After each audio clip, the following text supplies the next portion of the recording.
Hello दोस्तों, स्वागत है आपका हमारे यूट्यूब चैनल एम के रेस स्टडी पे। दोस्तों आज हम आपसे डिस्कस करेंगे एसएससी जीडी एग्जाम 2022-23 हिंदी संभावना सीरीज प्रैक्टिस सेट 9 जो बार बार पूछे जाते हैं 20 में 20 की तैयारी के साथ। उम्मीद है आप सभी लोग स्वस्थ होंगे, बेहतर होंगे और आपकी तैयारी अच्छे से चल रही होगी।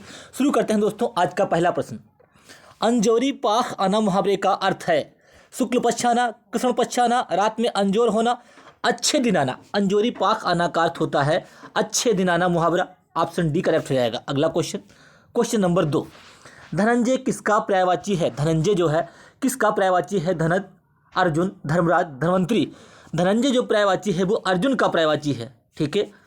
अगला क्वेश्चन नंबर 3। नाक का बाल होना मुहावरे का अर्थ है शत्रु होना, नाक में बीमारी होना, अकारण प्रिय होना, दरिया दिल होना। तो नाक का बाल होना होता मतलब होता है अकारण प्रिय होना, कारण ना रहते हुए भी वो प्रिय होना। ठीक है। अगला क्वेश्चन नंबर 4। तन्मय किसका पर्यायवाची है? शारीरिक, लवलीन, भौतिक, चालाक। तन्मय जो पर्यायवाची है वो लवलीन का पर्यायवाची, ऑप्शन बी करेक्ट हो जाएगा। अगला क्वेश्चन नंबर 5। साहचर्य का विलोम शब्द चुने। साहचर्य का विलोम चुने। वैमनस्य, असहयोग, विनियोग, अलगाव। तो करेक्ट हो जाएगा अलगाव। साहचर्य का जो विलोम होगा वो करेक्ट हो जाएगा अलगाव। अगला क्वेश्चन नंबर 6। सही वर्तनी वाले शब्द का चयन करें। शताब्दी, शताब्दी की वर्तनी कौन सी सही होगी इनमें से आपको देखना है। ठीक है। दाम में छुट्टी की मात्रा नहीं होती है, ये दोनों गलत हो गए। ठीक है। ऐसा नहीं होता है। शताब्दी, ऑप्शन डी करेक्ट हो जाएगा। शताब्दी, ये वाली वर्तनी सही है। ऐसे शताब्दी। ठीक है। अगला क्वेश्चन नंबर 7। आलोक, आलोक का मतलब होता है प्रकाश। आलोक का विलोम चुने। ठीक है।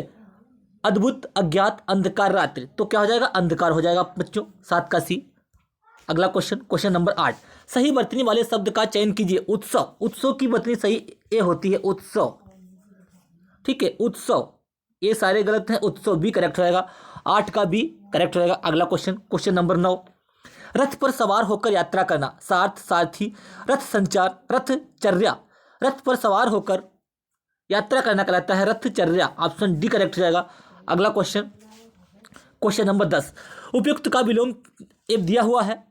निम्न दिए गए वाक्य में रेखांकित खंड को प्रतिस्थापित करने के लिए सबसे उपयुक्त विकल्प का चयन करें। तूफान आने का संदेह है। ठीक है। तूफान आने का संदेह है। यहाँ पे जो अंडरलाइन दी हुई है ये कहा, इसका वर्ड क्या इसकी जगह पे आएगा? तो जो जिसका सेंटेंस अच्छा लगे कि सूचना, कामन, ध, इनमें से कोई नहीं।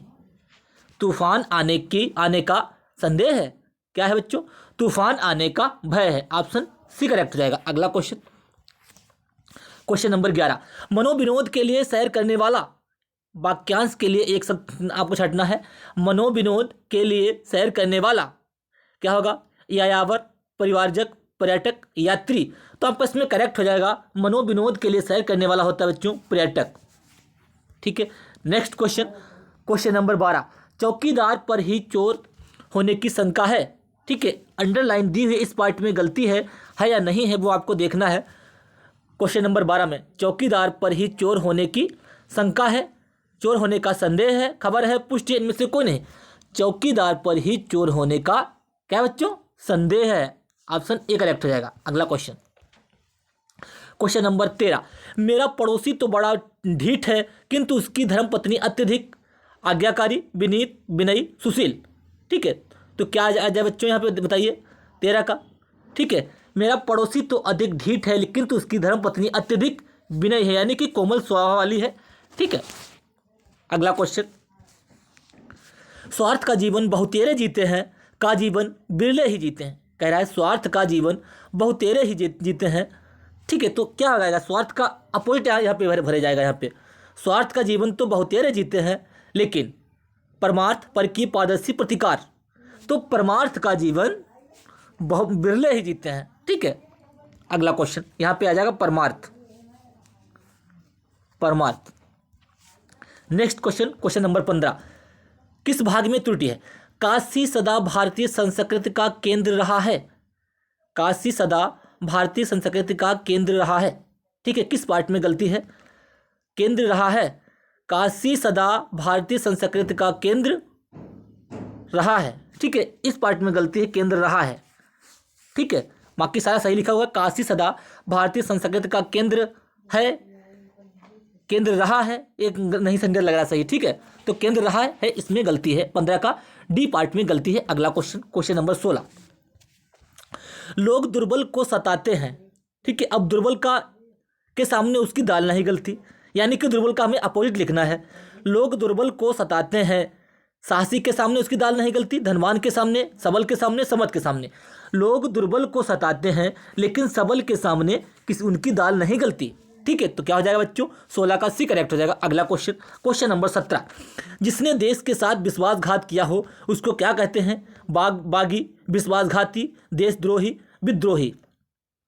जिसने देश के साथ विश्वासघात किया हो उससे बच्चों कहते हैं देशद्रोही। ऑप्शन सी करेक्ट हो जाएगा। अगला question, question number 18, Sharma ji को मीटिंग का समाचार पर भेज दो। शर्मा जी को मीटिंग का समाचार भेज दो, यहाँ पे क्या वर्ड आएगा? शर्मा जी को मीटिंग की सूचना भेज दो, की वस्तु भेज दो, न्योता भेज दो, इनमें से कोई नहीं। तो यहाँ पे बच्चों उपयुक्त वर्ड आएगा शर्मा जी को मीटिंग की सूचना भेज दो, ना कि का समाचार पत्र, ठीक है। तो यहाँ पे आएगा की सूचना, शर्मा जी को मीटिंग की सूचना भेज दो, ठीक है। अगला क्वेश्चन, क्वेश्चन नंबर 19, दिए गए वाक्य का वह भाग ज्ञात करें जिसमें कोई त्रुटि है। उन दोनों की गहरी शत्रुता है, ठीक है। उन दोनों की गहरी शत्रुता है, उन दोनों की शत्रुता है। गहरी तो मित्रता होती है, ठीक है, शत्रुता भी हो सकती है गहरी, लेकिन यहाँ पे क्या है, उन दोनों की गहरी शत्रुता है। तो इसमें जो पार्ट में गलती है वो आपका बी पार्ट में गलती है, ठीक है। उन दोनों की शत्रुता है, ये कह सकते हैं, ठीक है। की गहरी, उन दोनों की, इस पार्ट में गलती है, ठीक है, उन दोनों की गहरी में गलती है। अगला क्वेश्चन, क्वेश्चन नंबर 20, राम ने एक कृति की रचना किया। राम ने एक कृति की रचना किया।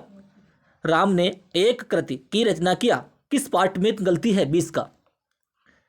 राम ने एक कृति की रचना की बच्चों, ना कि किया, यहाँ पे आएगा रचना की, ठीक है। तो किया में गलती है, डी पार्ट में गलती है। नेक्स्ट क्वेश्चन, नेक्स्ट हमारा गद्यांश है, गद्यांश को हम लोग करेंगे।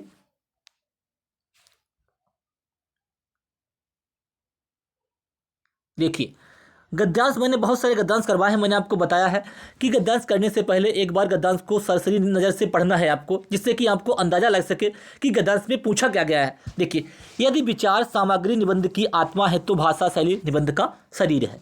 विचार अगर सामग्री निबंध की आत्मा है तो उसकी जो भाषा शैली है निबंध का शरीर है।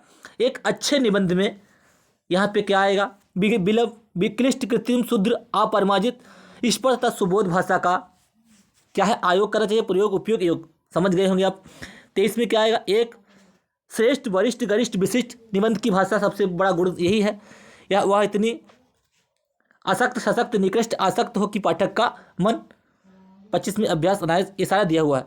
तो हमें इसमें पता चला है कि एक इसमें क्या है, इसमें भाषा निबंध शैली के बारे में बताया गया है कि कैसी भाषा होना चाहिए, उसका कैसा प्रयोग होना चाहिए, ये सारा डिस्कस किया गया है। तो देख लेते हैं क्या कहा गया है।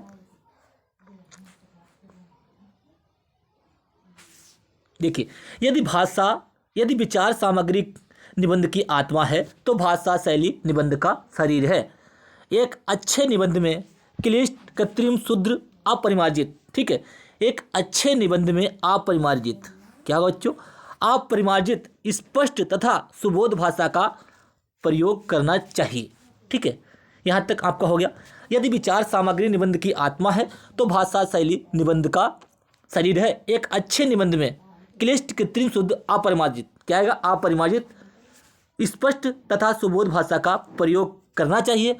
एक श्रेष्ठ, वरिष्ठ, गरिष्ठ, विशिष्ट क्या आएगा? 23 में एक श्रेष्ठ, यहाँ पे आएगा श्रेष्ठ। एक श्रेष्ठ निबंध की भाषा का सबसे बड़ा गुण यही है कि वह इतनी असक्त, बिल्कुल गलत है, सशक्त, निकृष्ट, आसक्त, वह इतनी, 24 में क्या आएगा बच्चों? वह इतनी सशक्त हो, यानी कि सख्त से सहित हो, ठीक है। इतनी सशक्त हो कि पाठक का मन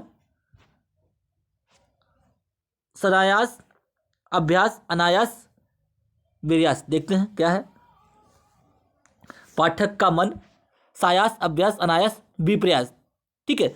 तो पाठक का मन अनायास ही अपनी ओर आकर्षित कर ले, ठीक है। तो हमारा एक गद्यांश कंप्लीट हुआ। एक बार दोबारा से कर लेते हैं गद्यांश को। देखिए, कहा गया है यदि विचार सामग्री निबंध की आत्मा है तो भाषा शैली निबंध का शरीर है। एक अच्छे निबंध में अपरिमार्जित, स्पष्ट तथा सुबोध भाषा का प्रयोग करना चाहिए। ठीक है। एक विशिष्ट, एक श्रेष्ठ, यहाँ पे आएगा एक श्रेष्ठ, विशिष्ट नहीं, एक श्रेष्ठ निबंध की भाषा का सबसे बड़ा गुण यही है कि वह इतनी सशक्त हो कि पाठक का मन अनायास ही अपनी ओर आकर्षित कर ले। ठीक है, अनायास ही अपनी ओर आकर्षित कर ले। ठीक है, भाषा को और उसका सारा लालित्य नष्ट हो जाता है। तो हमारा गद्यांश कंप्लीट हुआ। हमारी जो है हिंदी का पार्ट 9 सीरीज संभावना सीरीज समाप्त हुई आज। ठीक है, पार्ट 9 हमारा समाप्त हुआ। इसके आगे हम इंपॉर्टेंट आपको क्वेश्चन करवाते रहेंगे। उम्मीद है आपको क्लास समझ में आया होगा, जो मैंने पढ़ाया है आपको अच्छा लगा होगा। क्लास को लाइक कीजिए, शेयर कीजिए, सब्सक्राइब कीजिए। धन्यवाद। और आप सबकी तैयारी अच्छे से चल रही होगी। धन्यवाद।